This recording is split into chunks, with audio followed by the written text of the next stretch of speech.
STO와 관련해서 이렇게 자세하게 다룬 영상은 없을 것 같긴 해요. 최초입니다 이게. 네, 그래서 아카데미가 최초가 될 겁니다. 그러니까요.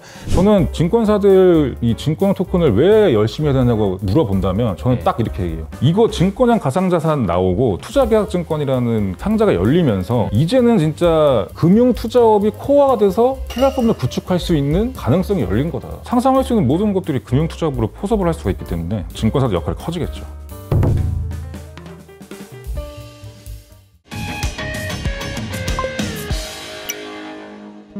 안녕하세요, 이호석입니다. 오늘은 미래에셋증권의 이용재 선임 매니저님 나와주셨습니다. 안녕하세요. 네, 안녕하세요. 네, 본인 소개 좀 간단하게 부탁드립니다. 네. 저는 미래에셋증권에서 디지털 자산 TF에 소속되어 있고요. 네. 여기서 주로 증권형 가상자산 사업을 리드하고 있고요. 그다음에 그 외에 비증권형 가상자산 리서치나 비증권형 가상자산 사업 개발 이쪽도 담당하고 있습니다. 미래에셋증권에서 네. 가상자산 그리고 뭐 증권형, 증권형, 비증권형 다 거의 비증권형, 증권형 전부 다 지금 네. 지금 돈 되는 거 없나 지금 찾아보고 계시죠? 돈 되는 거 없나보다는 신성장 동력. 신성장 동력. 네. 신성장 동력. 사실 쉽게 말하면 돈 되는 거 없나 그렇지만 좋게 말하면 신성장 동력. 그렇습니다. 알겠습니다. 네. 그러면 제가 이제 지난번에 한 달 전쯤에 제가 이제 인플루언스에서 만나 뵙고 너무 재밌는 얘기인데 더 듣고 싶다 그래서 한번 모시기로 했는데 그 사이에 사실 STO에 대한 관심이 정말 많이 커졌어요. 관련된 주식들도 좀 움직임이 있고요. 네. 도대체 이거 근데 제대로 아시는 분이 별로 없는 것 같아요. 이게 뭔지. 그렇죠.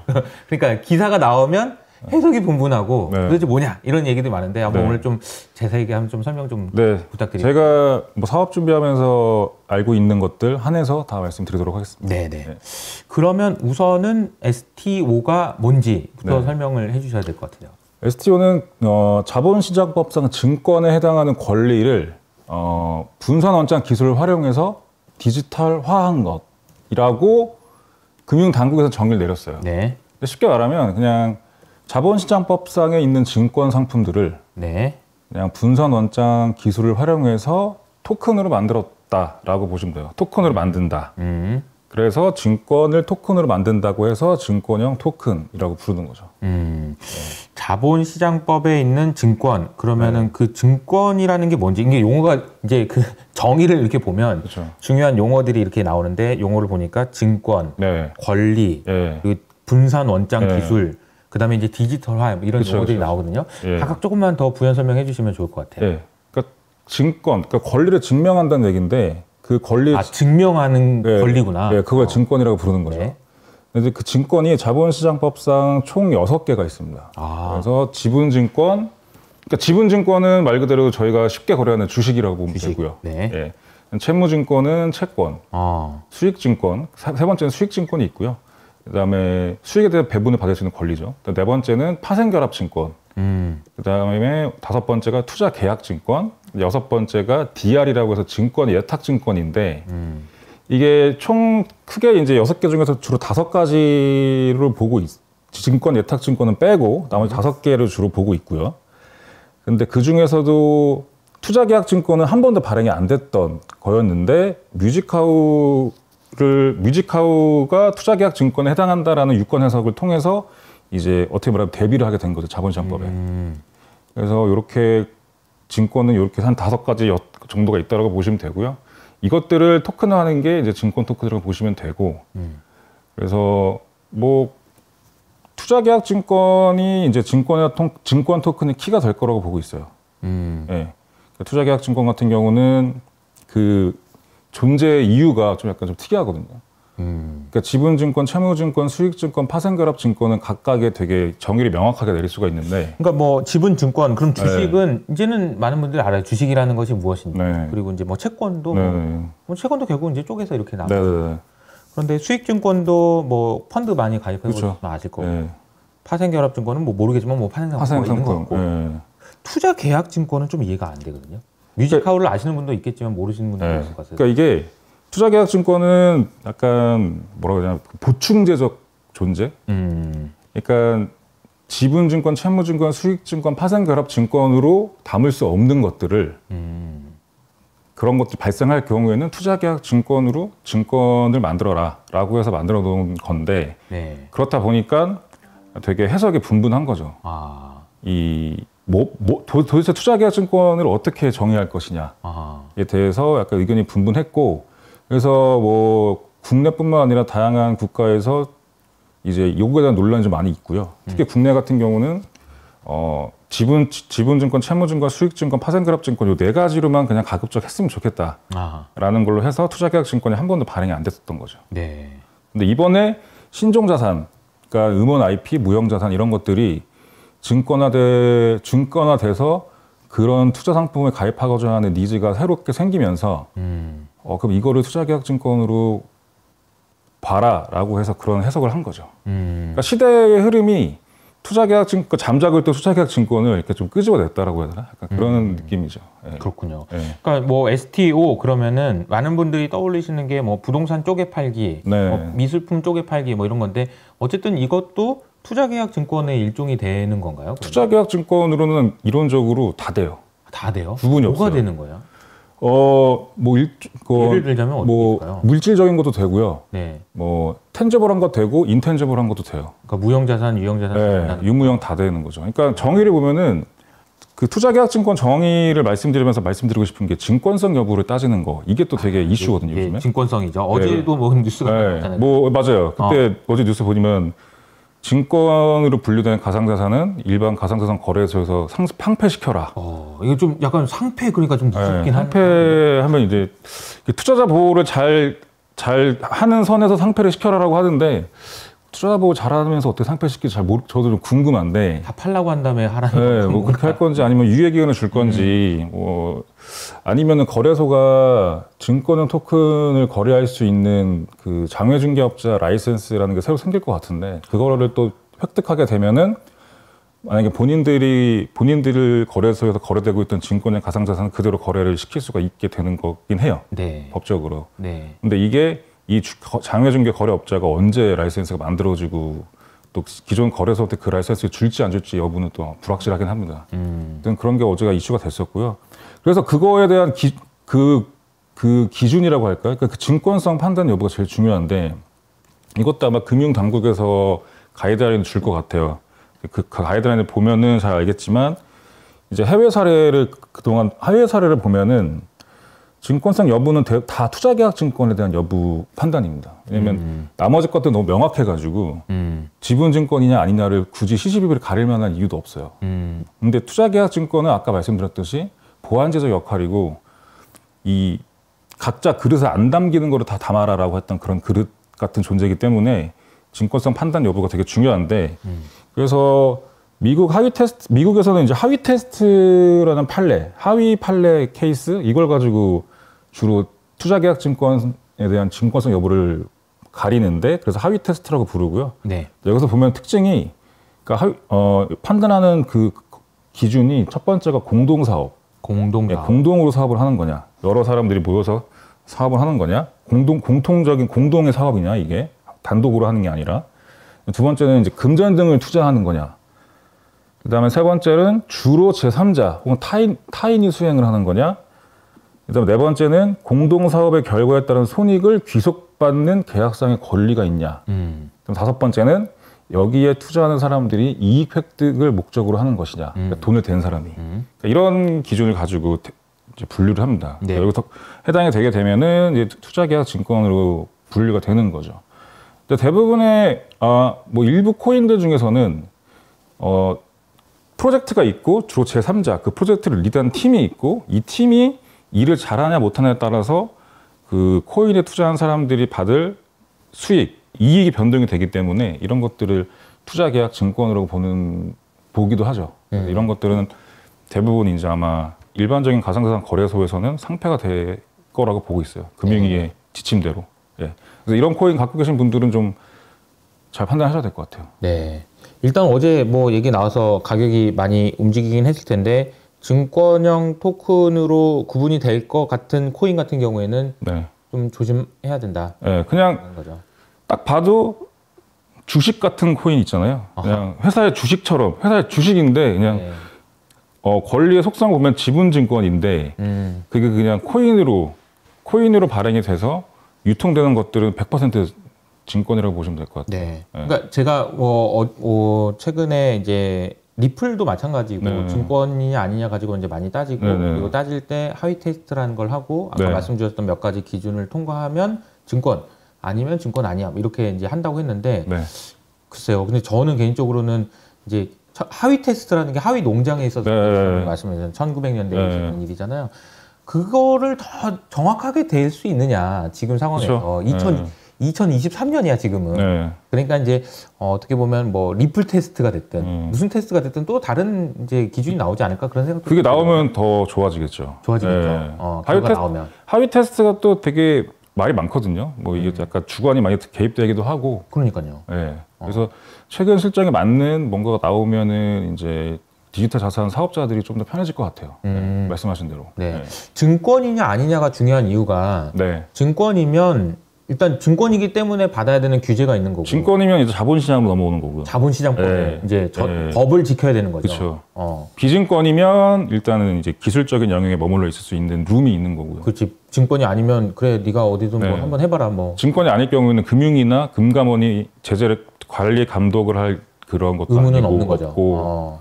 그래서 일반적인 비즈니스를 하듯이 하면 되는데. 네. 근데 이제 그래서 되게 요즘에 증권형 가상자산이 너무 각광을 받다 보니까 네. 이제 되게 많은 인더스트리에 있는 인더스트리에 있는 회사들이 컨택이 많이 옵니다. 그래서 그러니까 대부분 회사들은 고질적인 거의 업종을 불문하고 그 펀딩에 대한 그 부담이 항상 있잖아요. 어떤 사업을 하든 간에 돈을 조달해야 되는 거죠. 그렇죠. 돈을 조달해야 되는 거죠. 어떻게 뭘 하든 간에 돈이 드니까 비용이 들기 때문에. 근데 그 자본 조달에 있어서 증권형 가상자산이 굉장히 좋은 뭐 기여를 할 수 있을 거다라는 것들을 막연하게 생각을 많이 하세요. 그래서 그냥 그런 막연한 생각을 가지시고 연락을 주시는 회사들이 되게 많아요. 요즘. 근데 업종을 불문하고 진짜 다양한 업종에서. 정말요? 네. 그러면 이제 저희가 가려서 얘기하죠. 이게 잘 생각하셔야 된다. 증권형 가상자산으로 가다가 잡으면 당신들의 비즈니스가 자본시장으로 들어오는 거다, 이게. 당신들이 금융업이 아니더라도 증권형 가상자산을 발행했다거나 유통했다 순간 본인들은 발행자가 되는 거고 신분이 바뀌는 거예요, 비슷하게. 네, 그러니까 그 바운더리가 원래 예를 들어 뭐 바운더리가 뭐 예를 들어서 뭐 제조업이다. 근데 특정 프로젝트를 펀딩하기 위해서 투자계약 증권 토큰을 발행해서 펀딩을 받고 그거를 일반 투자자들 혹은 적격 투자자한테 셀다운을 했다. 그러면 이제 이 본인들의 비즈니스가 코어 비즈니스는 원래 하던 비즈니스는 그냥 그 영역에 머물러 있지만 이 회사가 케어해야 되는 거는 이제 이쪽 자본시장 영역까지도 케어를 해야 되는 거죠. 그래서 말씀드리죠. 굳이 증권형 가상자산을 발행을 해서 자본시장 영역까지 들어오실 필요가 있는지 다시 한번 생각해 보셔라. 네. 알아보고 오세요. 이런 거죠. 그렇죠. 알아보고 오셔라. 다시 알아보고 오셔라. 이게 단순히 되게 좋아 보이거든요. 좋아 보이고 왜냐면은 그냥 주식을 발행하거나 채권을 발행하려면 또 뭐 돈을 빌리고 막 그래서 토큰 발행하면 너무 좋은 거 아니야? 이렇게 생각해서 그냥 발행해볼까? 이렇게 생각하는데 그게 아니라는 거죠. 증권을 발행할 경우는 되게 다양한 절차가 있고 그런 제약이 IPO 하려고 엄청 힘들고 돈도 많이 들고 그런 건데 토큰을 발행할 경우에는 좀 더 간소해지고 오퍼레이션도 줄어들고 그다음에 최근에 젊은 세대들이 또 접근하기 편해지고 뭐 그다음에 힙해 보이고 그다음에 그런 토큰에 연결돼서 다양한 유저 익스피리언스까지도 줄 수 있거든요. 혜택을 주거나. 그렇죠. 그러니까 예를 들면 삼성전자 주식 샀다고 해서 그 삼성전자 주주가 삼성전자에 가서 그 갤럭시 살 때 뭐 할인 받고 이러지 않잖아요. 그렇죠. 근데 이렇게 뭐 증권 토큰을 발행하면 예시입니다. 삼성증권이 삼성전자가 토큰 발행한다는 얘기가 아니고 발행할 수도 있죠. 할 수도 있죠. 근데 증권 토큰을 발행할 경우에는 되게 재밌는 기능들을 막 붙일 수가 있어요. 그러겠네요. 그러면 더 마케팅적으로도 더 활용도가 커지고 여튼 이런 다양한 좋은 점이 있기 때문에 되게 많은 인더스트리에 있는 회사들이 증권 토큰을 많이 생각을 하시는데 생각할 수 있는 거리는 되게 많을 것 같아요. 예를 들어 삼성전자 코인 가지고 있는 사람이면 많은 혜택을 주겠습니다. 뭐 이런 거 할 수도 있는 거죠. 그러니까 저는 개인적으로 이 증권형 토큰이 그 미래 금융혁신의 키라고 보는 이유는 투자계약 증권에 있다고 봐요. 그러니까 투자계약 증권을 토큰화하는 거가 이 투자계약 증권을 토큰화하는 시장이 커지면 커질수록 진짜 재밌는 상품들이 많이 나올 수 있거든요. 예를 들면 감이 없어요. 예를 들면 이런 거죠. 그러니까 자본 조달의 패러다임도 바뀔 수 있어요. 왜냐하면 기존의 자본 조달 어떻게 했냐면 회사 차원에서 자본 조달을 했잖아요. 그렇죠. 그러니까 지분증권을 발행하거나 네. 채무증권을 발행해서 그 회사 차원에서 펀딩을 하는 거잖아요. 네네네. 근데 투자계약증권이라고 하면 그냥 공동사업이면 다 돼요. 그러니까 예를 들어서 이건 예시입니다, 진짜. 네. 계속 삼성 얘기를 하는데 큰 회사니까. 큰 회사니까 다 아는 회사니까. 네. 삼성에서 예를 들어 갤럭시 뭐 30, 갤럭시 30 이 프로젝트를 가지고 투자계약증권 토큰을 내서 발행할 수 있는 거죠. 야, 그러니까 이제 자 이번에 우리가 갤럭시 이번에 새로 나오는 갤럭시 그렇죠. 있는데 요거 잘 될 것 같은지 한번 요런 느낌으로 하는 거죠. 그렇죠. 그 프로젝트를 펀딩을 해서 투자계약증권을 발행해 토큰으로. 그러면 많은 사람들이 그 투자를 할 거 아니에요. 그렇죠. 그러면 그 프로젝트에 나온 이익에 대해서 배분을 받고 실제로 그 토큰을 갖고 있는 사람들은 뭐 갤럭시 13 싸게 살 수도 있는 거죠. 아니면 미리 뭐 테스트 제품 보내서 써보라고 할 수도 있는 거고. 그러네요. 되게 다양하게 재미있는 상품 많이 만들 수가 있어요. 이거 하나의 예고. 그 다음에 요즘에 되게 다양한 신종 자산들이 많이 나오고 있거든요. 그러니까 자본시장법에서 얘기하는 그런 그 오래된 4가지 증권 내에서 담을 수 없는 다양한 경제적 가치를 갖고 있는 자산들이 많이 나오고 있어가지고 특히 젊은 세대들은 그런 거에 되게 열광을 하고 여기에 팬덤까지 붙게 되면은 나 좀 손해봐도 되니까 나는 그냥 응원하는 거야. 나는 후원하는 거야. 이런 식으로도 되게 펀딩이 많이 이루어지잖아요. 그러니까 되게 많은 자산들이 증권화 될 수 있는 거죠. 그러니까 기존에 증권화 되지 않았던 진짜 많은 자산들, 뭐 되게 많아요. 뭐 럭셔리 굿즈는 기본이고, 팬덤을 갖고 있는 모든 거, 팬덤을 갖고 있는 모든 텐저블한, 인텐저블한 모든 것들, 권리의 그 소유권이 있는, 그 다음에 이런 것도 있어요. 사업 같은 거, 이런 공동의 사업 같은 것도 다 토큰화, 펀딩이 되는 거고요. 뭐 슈퍼카, 되게 많아요. 그래서. 사실 저도 이제 보면서 이제 STO라는 개념을 처음 접한 지는 좀 오래됐는데 뭐 이게 되겠어라는 생각을 좀 하고 있었는데 작년 말에 이제 그 레디핑크, 블랙락의 레디핑크가 STO를 콕 집어서 금융의 미래에다가 얘기하는 거 보고 머리를 한 대 딱 맞은 것 같은 느낌이 들기도 했었어요. 근데 저는 개인적으로 STO라는 개념이 증권 그래가지고 이제 아까 권리를 증명하는 그러니까 권리라는 것이 굉장히 많잖아요. 사실 보면은 이거 노트북 사용할 수 있는 권리 그거 팔아도 되는 거고 얼마든지 그 권리라는 거는 많은데 그거를 투자할 수 있는 그릇이 없었던 거고 이 그릇을 만든다라는 관점에서 굉장히 중요하다. 근데 왜 저는 이게 왜 필요하다고 생각하냐면 돈이 너무 많잖아요. 이게 지금 문제는 뭐냐면은 유동성이 너무 많아서 뭐 요즘에 제가 본 것 중에 인상적이었던 게 연준에서 양적 긴축을 한다고는 하는데 일본 BOJ에서 돈을 너무 많이 뿌려가지고 또 전 세계적으로 돌아다니는 돈은 또 많아졌대요. 그러니까 결과적으로 저는 보면 돈은 더 많아질 것 같거든요. 근데 담을 그릇이 없단 말이야. 막 주식도 담아봤지, 다 담아봤는데 저장할 데가 없어. 그럼 새로운 그릇이 있으면 글로 가겠다라는 생각이 들어요. 그러니까 그 새로운 그릇을 이용해서 새로운 상품들이 많이 나오면 이제 글로 갈 수 있는 거죠. 그러나 중요한 거는 믿을 수 있냐. 이게 제도, 이게 기술이라고 하는데 이게 믿을 수 있냐. 그리고 항상 쪼개팔기는 사건 사고 막 엄청나게 많았어가지고 그런 부분들이지 않을까요? 그런 부분은 이제 그런 부분에 대해서 정부가 제일 초미의 관심사를 갖고 두는 거죠. 투자자 보호. 그렇죠. 그래서 이 증권형 가상자산을 가이드라인을 주려고 하는 것도 지금 보면은 주요 국가들은 증권형 가상자산에 대해서 특별한 가이드라인을 안 줘요. 그냥 자본시장법, 미국도 1920년대 나왔던 인베스트먼트 액트 있잖아요. 그걸로 다 가름해요. 뭐 일본도 마찬가지고, 싱가포르, 홍콩 다 마찬가지. 근데 한국도 그냥 해라고 하면 되는데 한국은 이제 미국과 약간 다른 게 그 법 체계가 한국은 포지티브 체계고 미국은 이거는 네거티브. 해도 된다. 그러니까 한국에서는 우리가 정해준 것만 해라는 거죠. 그렇죠. 그러니까 이게 또 보여지는 게 일례로 제가 아까 앞서서 말씀드렸을 때 STO가 증권의 디지털화라고 했잖아요. 그러니까 가로치고 토큰화인데 재밌는 게 미국 같은 경우는 증권을 디지털화하는 데서 제약을 두지 않아요.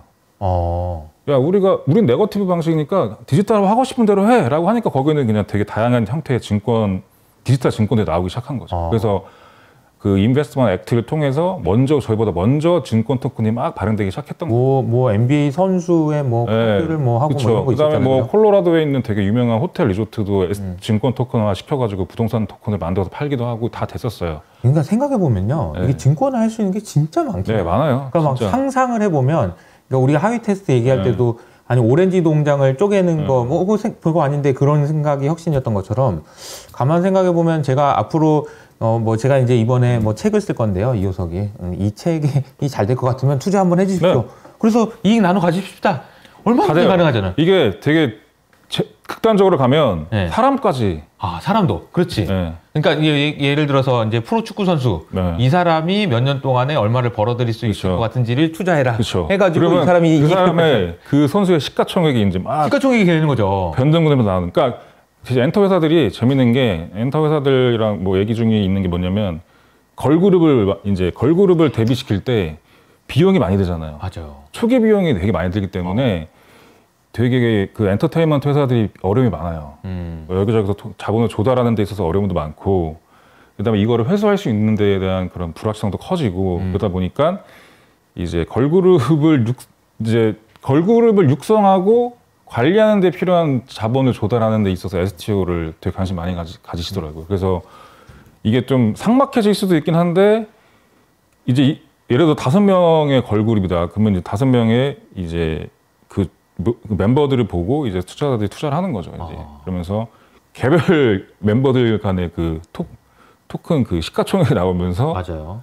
이제 전체 5명이 있을 때의 시가총액과 개별 멤버들의 시가총액이 나눠지고 뭐 다양한 상상을 해볼 수 있는 그거를 가지고 이제 다양한 가격 책정들이 이루어지는 거죠. 뭐 출연료, CF 뭐 이런 거. 너 인기 시가총액 좀 빠진다 그러면 이제 약간 인기가 없어지면서, 그러니까 엔터 회사는 인기가 없어지는데 이 없어지는 인기가 그 밸류를 어떻게 나타나는지 잘 모르잖아요. 그러니까 이런 것들까지도 계량화할 수 있는데 너무 좀 삭막하긴 해요. 문제는 제가 그런 것 같아요.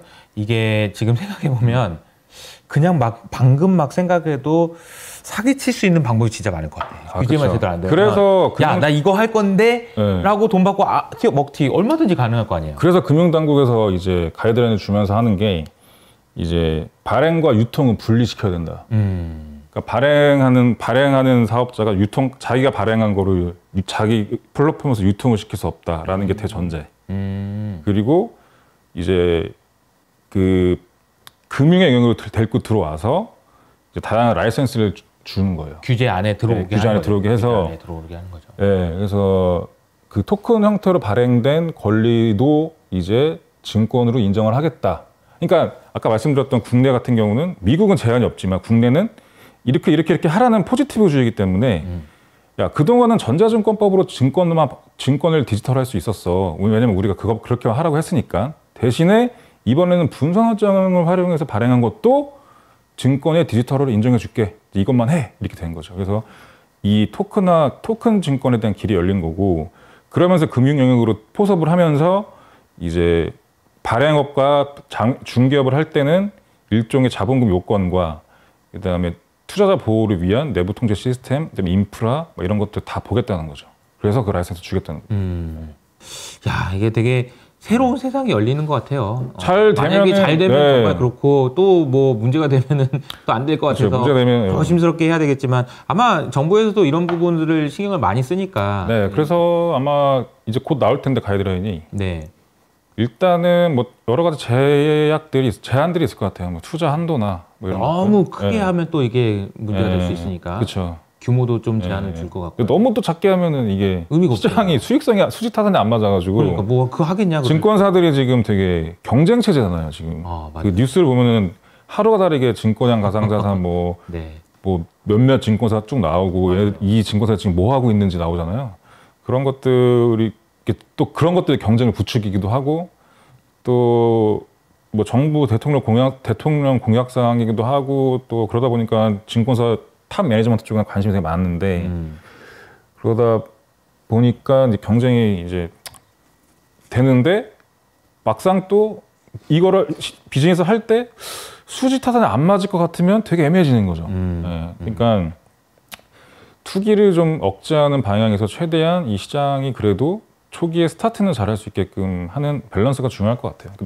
근데 가이드라인 나오는 거 보면은 아마 그런 것도 좀 판단할 수 있을 것 같습니다. 가이드라인은 아마 이번 주말 정도에 나올 걸로 네, 주말 정도에 나온다고 하더라고요. 나온다고? 예. 그러면 이제 일단 그 가이드라인 안에서 네. 할 수 있는 거 없는 거 이렇게 그렇죠. 그 가이드라인 나오면 제 예상에 증권사들이 아마 되게 많이 분석을 할 거고요. 증권사뿐만 아니라 그다음에 신종자산을 취급하는 뭐 조각투자 사업자, 스타트업들, 그다음에 실제 가상자산 인더스트리에 있는 기술 회사들, 네. 그다음에 실제 가상자산 거래소들, 네. 뭐 다양한 주체가 그 가이드라인을 갖고 뜯어볼 거예요. 이거 하라는 건지 말라는 건지 일단 그걸 판단을 하기 위해서. 네. 너무 중요할 것 같아요. 네, 이게 명목상 허가해놓고 하려고 봤더니 안 되겠는데 돈을 못 벌겠는데 수익이 안 나겠는데라고 하면은 이해 안 되는 거니까. 그러니까요. 근데 이 방송을 이제 STO 그러면은 일단 뭐 STO 관련주 뭐야 이게 아니고 네. 일단 뭐 그것도 그것대로 의미가 있을 수 있지만 STO를 가지고 사업을 하려고 하는 사람들이 정말 많을 것 같긴 하고 네. 완전 새로운 먹거리니까 구체적으로 조각투자업자나 뭐 신종자산 사업자 이분들은 뭘 생각을 하셔야 될까요? 이분들은 그 본인들의 사업에 본인들이 다루는 그런 기초자산이 STO를 하게 됐을 때 더 유리한지에 대해서 좀 따져봐야 될 것 같고요. 맹목적으로 이렇게 STO를 하는 게 좋냐, 아니냐 이런 것들도 따져봐야 될 것 같고, 그다음에 또 더 중요한 거는 이런 그러니까 발행을 직접 할 건지, 네. 발행 대행을 맡길 건지 이게 또 중요한 포인트거든요. 그러니까 발행을 직접 하려면 그 계좌관리기관이라는 자격 요건을 가져야 돼요. 그러니까 전자화된 디지털화된 증권을 그 증권에 대한 고객 계좌를 관리할 수 있는 고객 계좌를 직접 관리할 수 있는 기관이 계좌관리 기관인데 그거를 취득을 할 것이냐, 아니면 우리는 기초자산, 신종자산 이거를 좀 더 많이 발굴하고 이거를 다른 계좌관리 기관한테 발행 대행을 맡길 것이냐, 이거에 대한 판단도 좀 중요하고요. 그러니까 저희가 신종자산 관련된 사업자들 많이 만나보면은 되게 달라요. 우리가 그냥 발행하고 싶어요라고 한 데도 있고, 저희는 뭐 증권 발행 이런 거 잘 모르니까 그건 증권사의 전문 영역이기 때문에 저희는 좀 더 저희 비즈니스 모델을 가다듬는 데 초점 맞출 테니 이제 증권 발행은 이제 증권사가 해줬으면 좋겠다라는 데도 많고요. 네, 그거는 케이스 바이 케이스인 것 같아요. 금융회사는요? 금융회사는 이제 증권회사가 메인이 될 텐데, 증권회사는 뭐 발행과 유통 뭐 둘 중에 어디에 좀 더 포커스를 맞출지도 좀 중요한 포인트. 둘 다 이게 뭐 다양한 서비스가 나올 수 있을 것 같은데, 네. 예를 들자면 뭐 그냥 이호석 아카데미가 STO를 발행한다 칠게요. 그러면은 이거 발행을 내가 어떻게 해야 될까 고민하다가 미래에셋증권이 대신 해주시면 안 돼요? 그럼 네. 수수료 드릴게요. 네. 이런 이제 발행 업무도 있을 것 같고. 그렇게 해서 발행되면은 네. 이 미래에셋증권이 운영하는 증권형 토큰 유통 플랫폼에서는 이게 또 거래가 안 돼요. 또 그래요? 네. 그러니까 이것도 가이드라인 나와봐야 알겠지만, 이게 저희가 사전에 모은 정보에 의하면 본인이 발행한 증권 토큰에 대해서는 본인의 발행 유통 플랫폼에 거래를 못 시킨다. 그러니까 발행 유통 경업을 분리하기 위해서 하는 조치인데 이것도 애매하네요. 약간 좀 애매해. 그러니까 그래서 사업자 증권사들이 이거 결국에는 90년대 2000년대 초반으로 돌아가서 빠터를 쳐야 되는 건가? 빠터를. 네.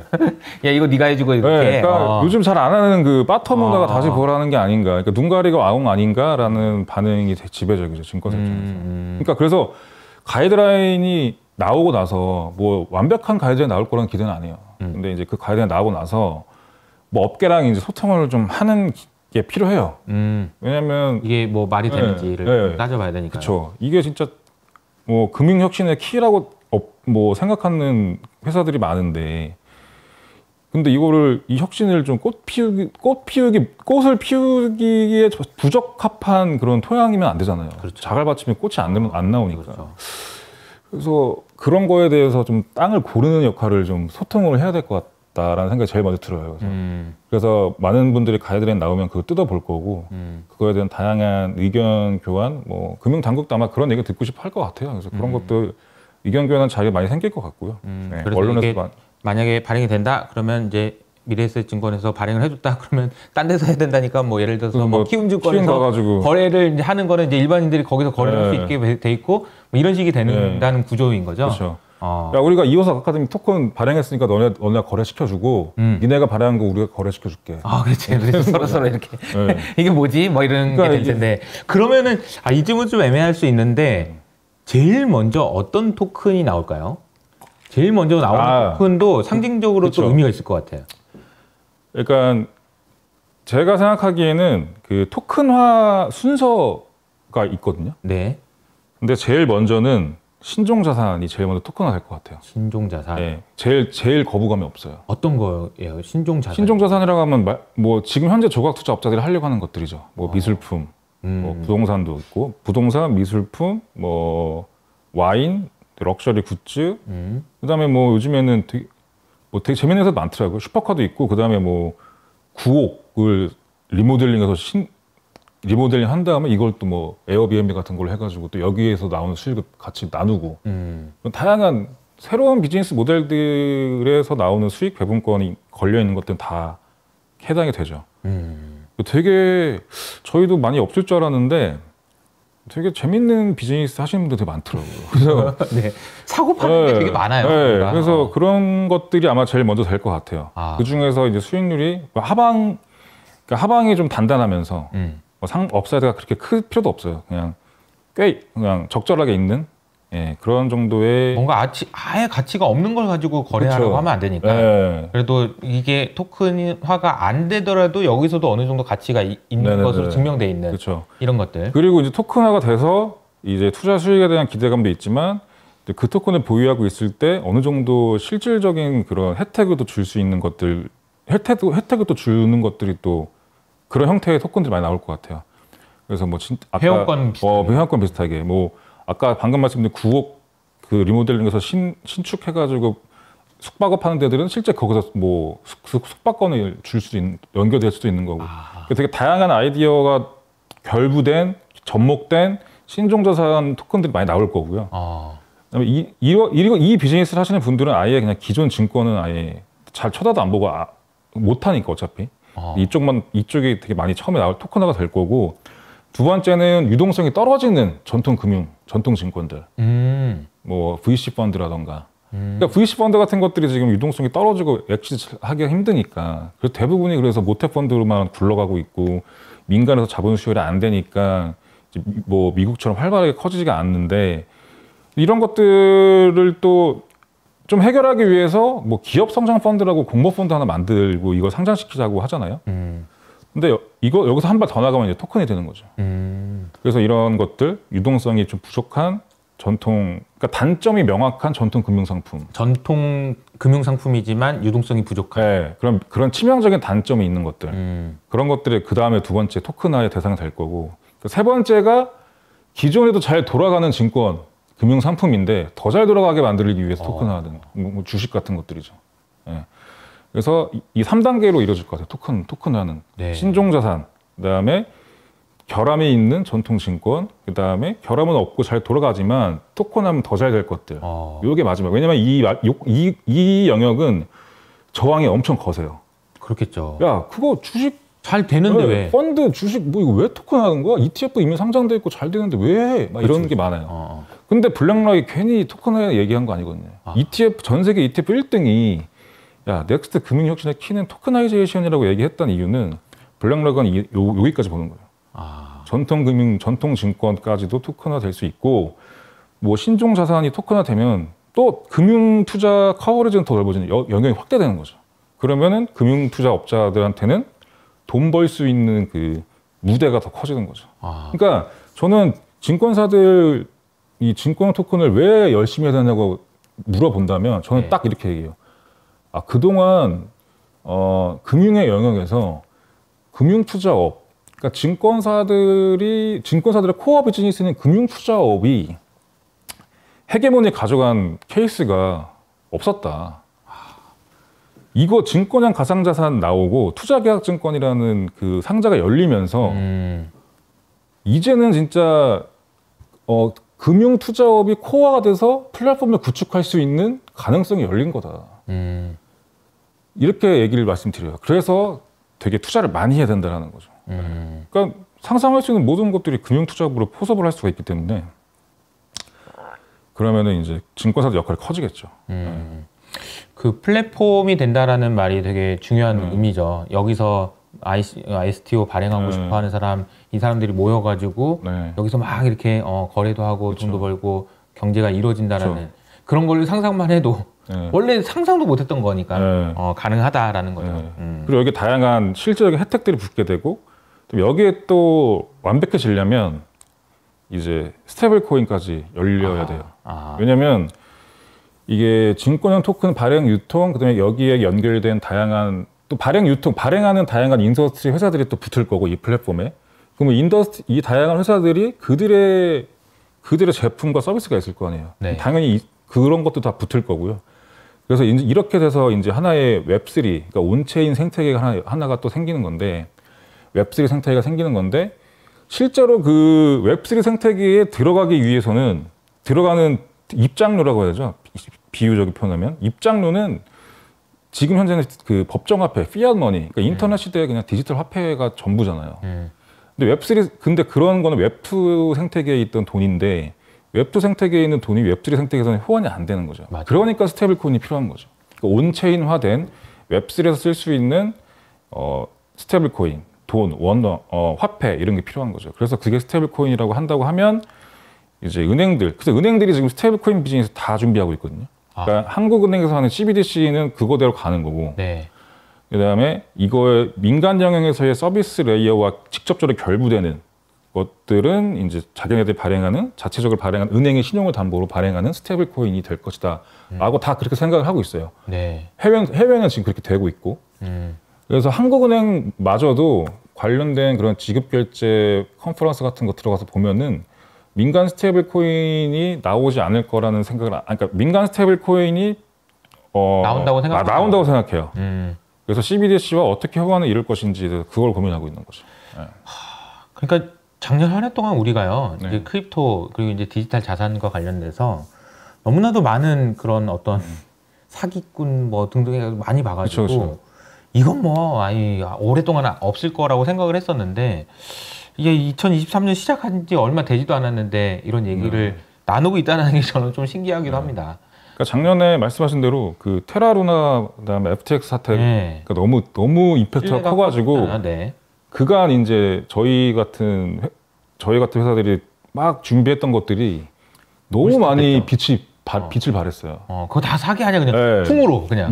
일부 프로젝트는 아예 드랍이 된 것도 있고. 근데 중요한 거는 그러니까 블록체인 기술의 결함이 있는 건 아니거든요. 아직까지 기술의 결함이 있었던 건 아니에요. 기술의 결함이 있으면 전면 재검토하는 게 맞아요. 근데 기술은 점점 발전하고 있고 실제로 그 기술을 쓰는 회사들이 잘못한 거죠. 그렇죠. 그러니까 저희가 작년에 미래에셋 같은 경우는 이제 아예 그룹 차원에서 디지털 자산을 다루는 회사를 따로 설립을 하려고 했어요. 그 설립 업무를 제가 맡았었는데 이러면서 해외 프로젝트들이랑 미팅이 되게 많이 했는데 이제 그 와중에 사고가 많이 터졌고 그런 회사들을 들여다봤을 때 공통점이 망한 회사들 들여다보면은 야 너네가 진짜 이렇게 비즈니스 했다고? 뭐 컨콜하고 진짜 실제로 뭐 투자나 협업 관련해서 미팅을 하고 진짜 걔네를 좀 들여다보면은 말도 안 되는 비즈니스 행태가 너무 많았어요. 근데 이런 데도 다 망했죠. 뭐 고객 돈을 쓴다거나 분리를 안 시켜놨다거나 뭐 펀드라고 만들어 놨는데 뭐 프론트 러닝 같은 거 하고 뭐 이런 것들이 그러니까 금융업에 있던 분들이 아니고 그냥 젊은 친구들이 크립토 기술을 가지고 막 금융 영역까지 나오다 보니 굉장히 다양한 사고가 발생할 것 같더라고요. 그러니까 전통 금융회사에서 보면 말도 안 되는 행태예요. 근데 그런데도 결국은 다 쓰러졌죠. 저는 그래서 그런 거 보고 물론 코인 가격이 빠지고 뭐 이런 것들은 안 좋지만 굉장히 많은 것들이 정화됐다고 생각해요. 알겠습니다. 그 금융위 가이드라인이 조만간 나올 텐데 그 내용이 어떤 내용이 포함된지는 좀 간단하게 뭐 얘기해 볼 수 있을까요?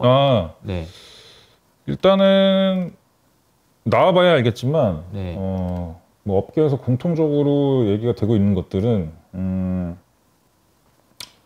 이제 제가 아까 말씀드렸던 발행과 유통에 관련된 네. 그런 것들이거든요. 그래서 잠깐 말씀드리면, 그러니까 아까 말씀드렸던 그 증권 토큰 발행인이 계좌 관리 기관을 통해서 발행을 하거나, 혹은 발행인이 직접 계좌 관리 기관에 돼서 발행을 할 수 있는 이게 하나 있게 할 거예요. 그래서 이제 신종자산을 취급하는 회사가 내가 그냥 계좌 관리 기관이 되어야겠다라고 하면 본인들이 발행을 할 수가 있는 거죠. 근데 우리 계좌 관리 기관까지는 할 필요 없고 우리는 좀 더 좋은 자산을 찾는 거에 집중하자. 그리고 그냥 거기서 수익 창출하자라고 하면은 이제 계좌 관리 기관을 찾아가서 발행을 맡기는 거고요. 이렇게 되는 거고요. 그 다음에 그렇게 발행한 토큰이라고 하더라도 예탁결제원, 그러니까 전자증권법상 이제 전자증권을 그 전자증권의 총량을 그 모니터링하는 기관이 현재는 예탁결제원밖에 없어요. 근데 이게 뭐 국가기관은 아니어서 민간회사인데 뭐 왜 그런지 모르겠지만 여기밖에 없거든요. 그래서 뭐 민간회사를 또 하나 설립을 할 수도 있죠. 예탁결제원 역할을 하는데. 근데 뭐 아직까지 금융투자업계에서 그런 생각은 안 했던 것 같고요. STO에 대해서는 네. 뭐 따로 할 수 있는 걸 없을 수도 있다라는. 그렇죠. 그거 아이디에이션을 더 하면. 근데 예탁결제원이 이제 이쪽에 대해서도 좀 적극적으로 본인 역할을 하겠다라고 하면 뭐 굳이 그렇게 필요는 없는데. 근데 예탁결제원은 이쪽에 대해서 적극적으로 저라면은 좀 할 것 같아요. 왜냐면 본인들의 역할이 이제 본인들 역할이 좀 많이 바뀌어야 되는 시점인데 이제 본인들 역할이 없어질 수도 있거든요. 나중에는 아까 블랙락이 말하는 시대가 되면 맞습니다. 진짜 정말 아예 온체인 세상에서 모든 게 이루어지게 될 경우에 그렇기 때문에 이제 그거 관련해서 그런 온체인에 대한 다양한 규격이나 뭐 이런 그런 인프라를 제공하는 기관으로서 탈바꿈해야 된다라는 니즈도 저는 있을 것 같거든요.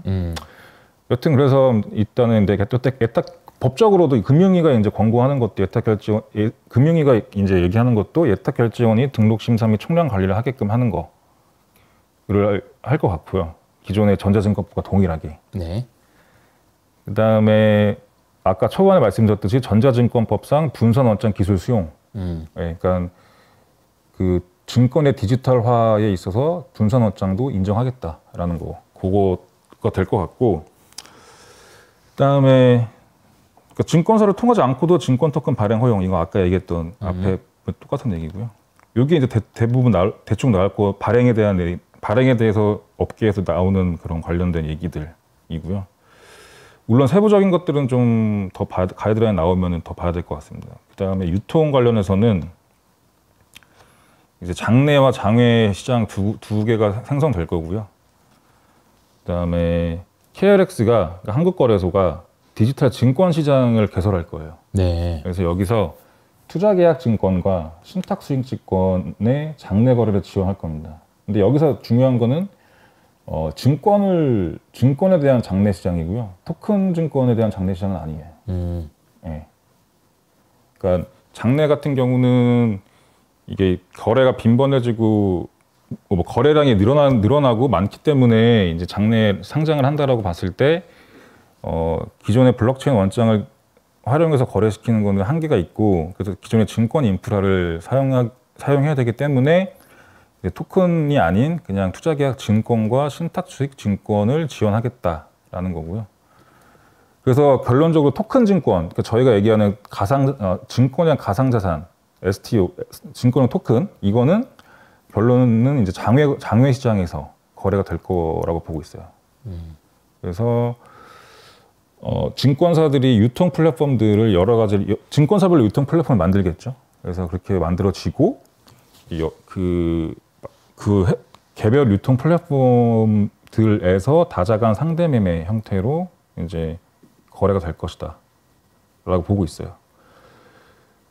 네, 근데 이제 중요한 거는 그 장내 시장은 토큰과 관련이 없기 때문에 장외 시장이 좀 활성화가 돼야, 그러니까 증권형 가상자산이 실제로 거래되는 건 장외 시장이잖아요. 그래서 장외 시장이 좀 활성화가 돼야 증권형 가상자산 사업 자체가 좀 활성화가 되는 거죠. 의미가 있죠. 그래서 뭐 제 개인적인 바람은 금융당국에서는 장외 시장에 대해서 좀 더 효과적인 좀 그런 가이드라인 줬으면 좋겠다. 너무 너무 투기를 염두에 둔 뭔가 그쵸. 처음부터 그렇게 너무 제하면 좀 힘들 것 같고요. 근데 뭐 거래를 하러 들어오는 이유는 사람들이 거래를 하기 위해서는 가격 상승에 대한 기대감 뭐 이런 게 없으면 누가 들어오겠어요. 뭐 그러니까 이제 어쩔 수 없이 뭐 그런 부분도 있는데 거래가 활성화될 수 있는 그런 장치들 같은 것도 필요하긴 하겠다. 거래가 활성화되지 않으면 저는 개인적으로 제일 문제가 되는 게 투자자 보호가 안 돼요. 그렇죠. 그러니까 투자자가 원하는 타이밍에 매매를 해야 되는데 유동성인 거잖아요. 네, 그러니까 지금 가이드라인 나오는 거 예상을 해보면 유통 플랫폼별로 그러니까 바터 얘기가 나왔기 때문에 이 A증권사 유통 플랫폼과 B증권사 유통 플랫폼에 거래되는 증권형 가상자산이 다르잖아요. 그렇죠. 그러면은 투자자 입장에서 내가 A 유통 시장에서 유통 플랫폼에서 거래되는 토큰을 갖고 있는데 팔고 싶어. 그럼 나는 A 유통 플랫폼에서밖에 못 팔아요. 근데 상대 매매이기 때문에 경쟁 매매 태도도 아니고 내가 팔려는 수량과 금액이 일치하는 누군가 그 A 플랫폼에 있어야 거래가 되는 거죠. 근데 그럴 가능성이 없는 거죠, 현재. 아하. 네. 그러니까 이제 아까 말씀하신 대로 뭐 기존에 있었던 주식 잘 거래되고 있는 주식이 이쪽으로 넘어올 때까지는 시간이 어마어마하게 많이 걸릴 거예요. 아마 왜 여기가 더 거래가 잘 되고 그런 일이 일어나야 되니까. 근데 여기에 이제 사람들이 관심이 더 많아야 될 거고. 근데 그렇게 될 수 있는지는 좀 진짜 지켜봐야 되는 일인 것 같습니다. 장외 시장 거래 활성화가 키입니다, 키. 근데 요즘에 뭐 장내 시장에서도 거래가 안 된다고 막 그러고 있는 상황이라서 이게 또 갈 길이 멀기도 하고 그런 것 같습니다. 증권 업계도 활발하게 진출을 할 걸로 이렇게 예상을 하고 있는데, 뭐 증권 업계가 그동안 못했던 이유도 있을 것 같고요. 앞으로 하고 싶은 것도 있을 것 같은데. 증권 업계가 못했던 이유는 디지털 자산, 그러니까 코인 관련된 거를 직접적으로 핸들링하는 거에 있어서 부담이 있었고요. 금융회사다 보니까. 뭐 그런 것들이 있기 때문에 소극적이었는데 이제 하고 싶은 니즈는 굉장히 많았죠. 그래서 뭐 그거를 투자로 해소하는 회사들도 있었고 뭐 해외 투자, 국내 투자 뭐 이런 식으로. 그다음에 사업화에 대해서는 못 하고 있다가 어떻게든 사업화를 할 수 있는 방법이 뭔지는 아마 다들 연구를 하고 있는 걸로 알고 있어요. 저희 미래에셋도 그랬고. 그러다가 이제 증권형 가상자산이라는 글로벌 트렌드가 생겨나고 이거에 대해서 한국이 더 이상은 막을 수 없겠구나. 그러면 가이드라인을 만들자. 그리고 거기다가 더불어서 테라루나가 터지면서 빨리 투자자 보호를 해야겠다라는 국내의 그런 목소리가 활발해졌죠. 그래가지고 그런 것 때문에 이제 국내에서 제일 먼저, 전 세계에서 제일 먼저 금융 당국에서 증권형 가상자산 가이드라인을 발표하게 된 거라고 보고 있고요. 그래서 그렇게 됐기 때문에 이제 우리가 플레이하고 있던 자본시장 금융투자업 내에서도 가상자산을 다룰 수가 있게 됐구나라고 해서 이제 뛰어드는 거죠, 다들. 속속 뛰어들고 있고요. 대형사, 중형사, 소형사 할 거 없이 다 준비를 하고 있는 걸로 알고 있습니다. 알겠습니다. 네. STO와 관련해서 이렇게 자세하게 다룬 영상은 없을 것 같긴 해요. 최초입니다, 이게. 그래서 아카데미가 최초가 될 겁니다. 그러니까요. 그런데 얘기를 하면서 많은 생각이 들어요. 이게 정말 어마어마하게 큰 기회가 될 수도 있을 것 같긴 하면서도 한편으로 또 위험한 칼인 것 같다는 생각도 들고요. 끝으로 한마디 해주신다면 어떻게 할까요? 네. 일단 투자자 보호가 굉장히 중요하다. 투자자 보호가. 그러니까 투자자 보호는 단순히 이걸 옥죄다고 해서 되는 게 아니라 어느 정도 활성화를 시켜줘야지 달성되는 부분이 분명히 있다. 아까 말씀드린 매매 관련된 게 그런 거고요. 그다음에 솔직히 금융업계가 좀 힘들었잖아요, 솔직히. 그런 뭐 핀테크, 테크핀 회사들한테 치이고 옛날처럼 뭐 금융회사가 다 잘 되는 그런 뭐 시대도 이미 지났고 그래서 뭐가 됐든 간에 이제 넥스트 스테이지로 나아가야 되는데 그거에 대한 키, 그러니까 미래 혁신 금융 서비스에 대한 키를 이런 블록체인과 웹3로 잡고 있는 마당에 이거에 대해서 좀 사업을 제대로 안전하게 할 수 있는 정말 좋은 가이드라인이 나왔으면 좋겠다라는 생각이고 이런 아이디어이 나오면 또 매니저님도 엄청 열심히 또 뛰어다니시겠네요. 그렇죠. 저 나오면 이제 비즈니스 모델 다시 또 정교하게 수정하고 이제 바로 이제 다양하게 플랫폼 만들고 준비하고 그동안 했던 거 다 또 다시 잘 해야죠. 그래서 그런 것들이 좀 중요한 것 같습니다. 예, 그러니까 약간 시대의 흐름인 것 같아요. 예, 왜냐하면 옛날처럼 뭐 옛날에는 신종자산 이런 거 아예 없었잖아요. 그렇죠. 예, 예. 근데 이런 것들이 시대의 흐름이고 그래서 새롭게 나타났고 이제 그거를 담고 더 잘 갖고 있을 수 있는 그릇이